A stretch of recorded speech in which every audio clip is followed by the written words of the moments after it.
Welcome to The Explainer. What if the real key to healing wasn't just found in our cells, but actually in our consciousness? Today we're going to dive deep into the fascinating idea of quantum healing, a concept that really sits at the intersection of mind, matter, and wellness.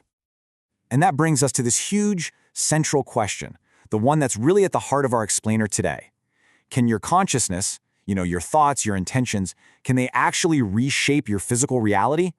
This isn't just some philosophical puzzle. It is the absolute foundation of the quantum healing model. So what is quantum healing really?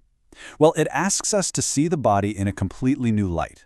Instead of just thinking of yourself as a collection of cells and molecules, imagine your body as this dynamic, vibrant field of energy and information. In this view, real lasting healing happens at that deeper energetic level. And this right here really highlights the paradigm shift we're talking about.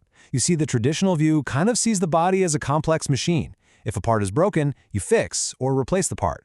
But the quantum view, it suggests we're more like an interconnected, flowing field of information.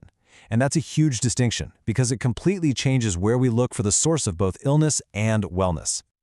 This is the central principle. This is the whole ball game right here. It's the idea that consciousness, energy, and our physical bodies, they aren't separate things at all. They're fundamentally interconnected. And that one idea is the engine for this entire concept. Because, if they're all connected, then one can definitely influence the other. Okay, so how does this actually work? What's the active ingredient here? Well, it all comes down to consciousness. How does our mind become the catalyst for change?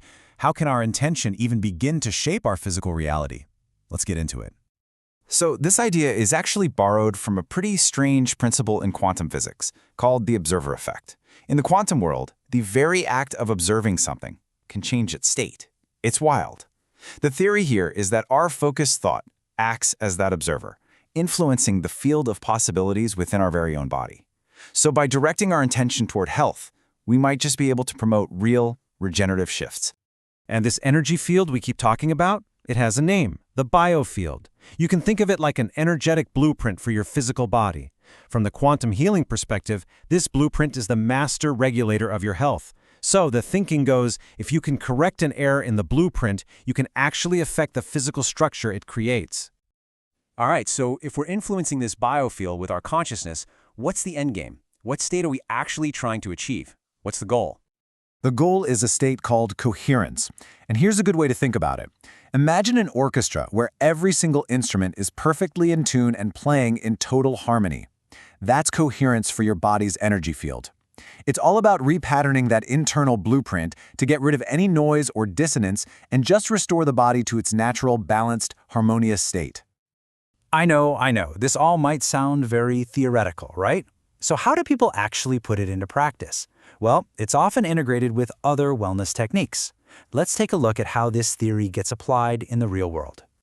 In practice, it often looks like a three-part approach working together. So it starts with step 1, focused intent. That's you creating the mental blueprint for the healing you want. Then step 2 is deep meditation, which helps get your brain into those ideal receptive brainwave states like alpha and theta. And finally, step 3, you have frequency therapy, using tools like pulsed electromagnetic fields, or PEMF, which is used to reinforce that energetic pattern you're aiming for. And this relationship right here is the crucial point. It's so important. Your consciousness provides the specific instructions, the blueprint. Then technology like frequency devices can provide the raw energy to help make that change happen in the biofield. It's really a partnership between your mind and, well, a machine. Okay, that was a lot to cover, so let's bring it all together and just quickly recap the 5 key takeaways. First, the big idea, seeing your body not as a machine, but as a dynamic energy field. Second, remember that your consciousness is key, the idea that your intention can influence that field. Third, the goal is coherence, right? Getting your body's energy into that state of harmony. Fourth, in practice, it's a team effort, often combining things like meditation and technology. And finally, number 5, the biofield is seen as the master regulator of your physical health. And all of this leaves us with a pretty provocative question to think about. As we learn more and more about the deep connections between our minds and our bodies, could it be that the future of wellness is less about just chemistry and more about the interplay of energy, consciousness, and information? Something to think about.